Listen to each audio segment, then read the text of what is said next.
Welcome to our U.S. briefing show. Today, we're diving into a fascinating wave of nostalgia as vintage styles from the 70s, 80s, and 90s are making a huge comeback in our homes. Think cassette decks with streaming, Bluetooth turntables, and tiny retro TVs, bringing warmth and character back into modern living spaces. This trend is fueled by pop culture hits like Stranger Things and Barbie, which remind us of simpler times while providing a cozy escape from today's digital overload. Next, in Hong Kong, a special exhibition commemorating China's victory in World War II is drawing attention. Organized by the local foreign ministry, the event features 60 historical treasures and aims to promote peace and understanding. While Japan and U.S. representatives are absent, officials emphasize the importance of remembering history to foster future cooperation and peace, highlighting Hong Kong's role in preserving this vital part of Chinese history. And in some courtroom drama, former Trump advisor John Bolton is facing serious charges. He's been indicted on 18 counts for allegedly sharing top-secret documents with family members. Bolton claims the diaries contain unclassified material and says he's being targeted for opposing Trump. The legal battle is heating up, raising questions about political bias and national security. Please continue to watch for more details. The Associated Press vividly captures a cultural renaissance that marries nostalgia with innovation, as vintage-inspired designs and technology redefine modern living spaces. Imagine a world where a cassette deck not only streams Spotify but also charges your phone, or where retro-style radios with USB outputs double as smart speakers, blending the tactile charm of the past with today's digital convenience. This trend is driven by a collective yearning for warmth and character, where furniture with rounded edges, bold geometrics, and vibrant colors evoke a sense of comfort and familiarity. Younger generations, especially Gen Z, are drawn to these analog aesthetics, not just for their nostalgic appeal but also for their social currency, possessing unique, eye-catching artifacts that stand out in the digital age. Meanwhile, older generations find solace in revisiting their childhood styles, creating a bridge between eras, with design elements that feel both playful and meaningful. The resurgence of disco-era chrome, smoked glass, and neon hues in upscale interiors signals a deliberate move away from minimalist austerity, favoring spaces that feel lively, human, and emotionally resonant. This movement reflects a broader cultural shift, where the past's warmth and charm serve as a balm against the digital overload and uncertainties of modern life, transforming homes into personalized sanctuaries filled with stories and character. Meanwhile, the South China Morning Post reports on a poignant effort to preserve history through an exhibition on China's resistance against Japan during World War II, organized by China's foreign ministry in Hong Kong. The event, titled United in Arms, Standing for Peace, features over 60 exhibits, including rare national treasures, that narrate stories of struggle, sacrifice, and resilience. High-ranking officials emphasize that the exhibition is not rooted in hatred but aims to foster remembrance, peace, and a collective hope for a better future amid a complex global landscape marked by Cold War mentalities and protectionism. The event underscores Hong Kong's role in education and remembrance, with initiatives spanning war site preservation, thematic lectures, and collaborative efforts with Shenzhen to promote Red Education, which highlights the history of the Communist Party of China. The exhibition serves as a vital reminder of the importance of learning from history to cherish peace, with free admission at the Hong Kong Museum of History offering a space for reflection and understanding. As international representatives observe, the event not only commemorates past sacrifices but also advocates for a future rooted in cooperation, justice, and shared prosperity amidst a shifting geopolitical environment. From the South China Morning Post, John Bolton's recent court appearance marks a significant escalation in the ongoing saga of classified information mishandling. The former Trump national security advisor arrived at the Maryland courthouse, facing 18 counts related to the mishandling and sharing of top-secret documents. The indictment alleges that Bolton stored sensitive government records at home and shared over 1,000 pages of classified material with his family, including diary-like notes that contain details about foreign adversaries and intelligence sources. The case is notable not only for its detailed charges but also for the fact that it was signed by career prosecutors, indicating a serious effort by the Justice Department. Bolton's legal team argues that the information he shared was either unclassified or part of his personal diaries, and they suggest the case may be politically motivated, especially given Bolton's sharp criticisms of Trump and his controversial book. The investigation, which began well before Trump's presidency, has become a focal point in debates over the Department of Justice's impartiality, especially as it targets a prominent Republican critic. Yahoo U.S. reports on South Carolina's efforts to bolster services for victims of crime, despite ongoing federal government shutdowns and funding uncertainties.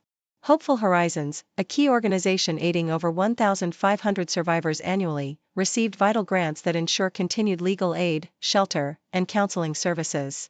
These funds come from federal laws like the Violence Against Women Act and the Victims of Crime Act, which have seen fluctuating revenues due to legislative and settlement issues.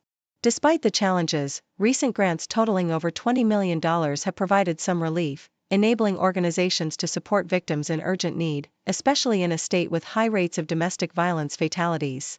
However, the report highlights the persistent gap between the demand for aid and available resources, with many victims still unable to access emergency shelter or legal protections. The ongoing legal and political battles over federal funding and new restrictions threaten to undermine these vital services, emphasizing the fragile nature of victim support amid broader governmental instability. Finally, Yahoo U.S. also explores the rising anti-establishment sentiment within the Democratic Party as it approaches the 2026 Senate primaries.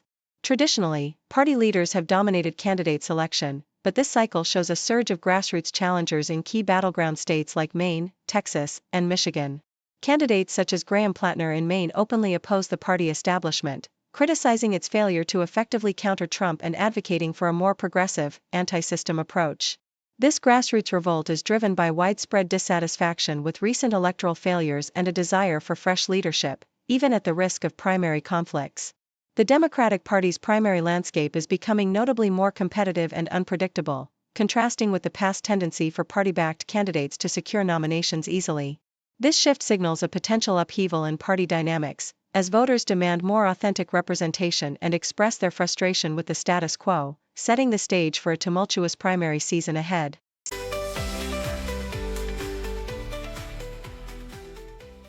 The South China Morning Post vividly reports the alarming reality of Shanghai's predicament, revealing that the city is sinking at an unprecedented rate while sea levels along China's coast surge at their fastest in 4,000 years. This dual threat poses a grave danger to China's financial hub and the global supply chain, with scientists warning of the potential catastrophic consequences. Meanwhile, in the shipping industry, vessels are diverting their routes and corporate structures are shifting as new steep port fees in the U.S. and China take effect, forcing companies to adapt swiftly amid economic turbulence. In a striking story of scientific achievement, top biomedical scientist Hu Yi left the U.S. for China after losing over $8 million in NIH grants, illustrating the growing scientific rivalry and talent migration between the two nations. The South China Morning Post also highlights rising geopolitical tensions, with China conducting military drills near Scarborough Shoal as joint U.S.-Philippine naval exercises conclude, escalating tensions in the South China Sea. On the technological front, Apple's new iPhone Air sells out within minutes in China following CEO Tim Cook's visit, demonstrating the device's immense popularity despite fierce Android competition. Meanwhile, Japan's turbulent political landscape threatens to slow its diplomatic progress with China and South Korea, casting uncertainty over future trilateral collaborations. In military developments, China's advanced J-16 fighter demonstrated its combat prowess by locking onto US F-22 jets before escorting them out of the air defense zone, showcasing the PLA's integrated capabilities and strategic assertiveness.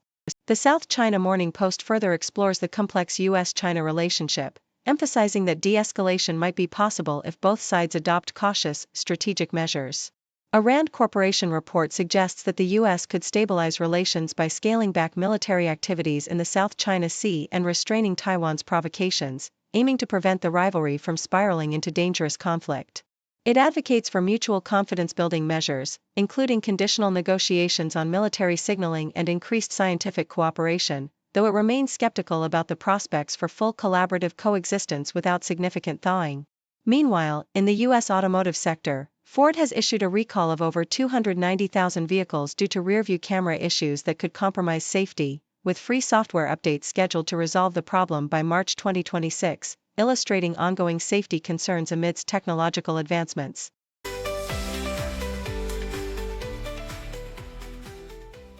Thank you for tuning in.